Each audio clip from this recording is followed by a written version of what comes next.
Panic across Morocco. The most powerful earthquake to hit this country in decades, striking late in the night, killing over 1,000 people, injuring many more. The magnitude 6.8 quake sending tremors right across the country, but toppling buildings and walls across a large area south of Marrakesh. That ancient city home to almost 1 million people and popular with tourists. The room started shaking, there's no other way. We was going backwards and forwards and everything started moving and pictures started moving. Many buildings in the region near the quake's epicenter not designed to withstand earthquakes. A vast search and rescue operation now underway in remote villages in Morocco's Atlas Mountains. Cameras capturing the moments the quake hit.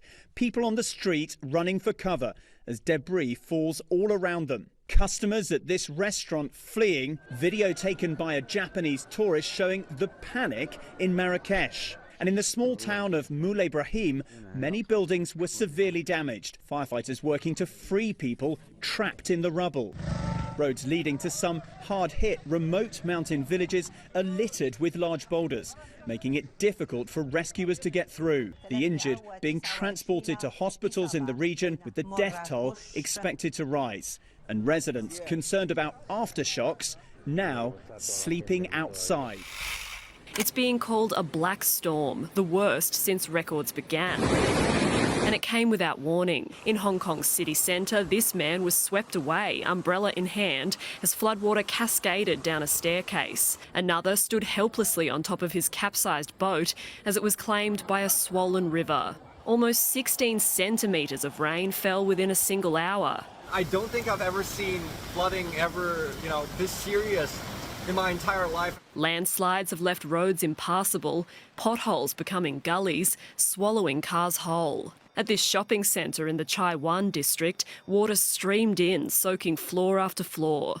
Customers looking on in disbelief. Across the city, subway stations were inundated too. Bikes, cars and double-decker buses abandoned. This Maybach, worth around $500,000, now waterlogged. Rescuers are still trying to reach the stranded and the vulnerable, with more than 100 people taken to hospital so far. Schools are shut and workers have been told to stay home. Authorities admitting the storm caught them off guard. This heavy rain, the predictability is very low when compared with typhoon. It's so big and so sudden. Green, pretty, abundant. Water hyacinths spread out for miles, covering stretches of fresh water in a West Bengali village. Samarendra Nath Tikada's job is to weed them all. The problem is the water hyacinth has rotted in many places. I have been working here for 6 to 7 years now. The job becomes more difficult in monsoons. Collecting these weeds earns Samarendra a living, but they're a big problem for other plants and organisms. They grow profusely, and as a result, when they are growing, they hamper or reduce or kill the native biodiversity. Originally from Brazil, water hyacinths were introduced to India in the 1800s. Now, with no natural enemies here, they've invaded hundreds of thousands of water bodies. They are just one of an estimated 3,500 known invasive species causing problems around the world.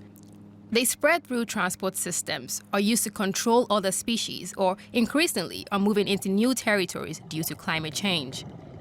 These plants, animals, and other living organisms are responsible for 16% of animal and plant extinctions, according to a new report released this week.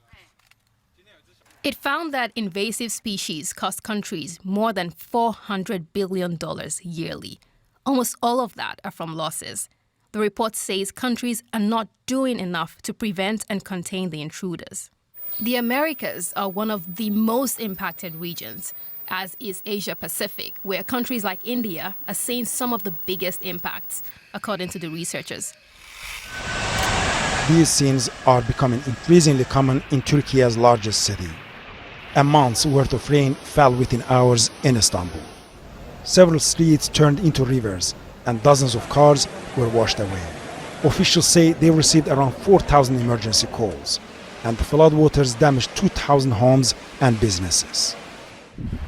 Tourists were also swept away by a torrent that raged through a campsite in the northwestern city of Kırklareli. Cleanup efforts are underway in Istanbul. It's a disaster, the biggest we have seen in 20 years. It may take us more than 2 months to reopen our store. The İkitelli district is renowned for its furniture manufacturers. These showrooms are usually teeming with customers from all over the world. Authorities estimate the cost of the damage on this street alone is around $50 million, and the government says it will compensate business owners. Istanbul is home to more than 17 million people, but urban planners have warned the sprawling city is not adequately equipped to withstand extreme weather caused by climate change, and residents are afraid that the worst has yet to come.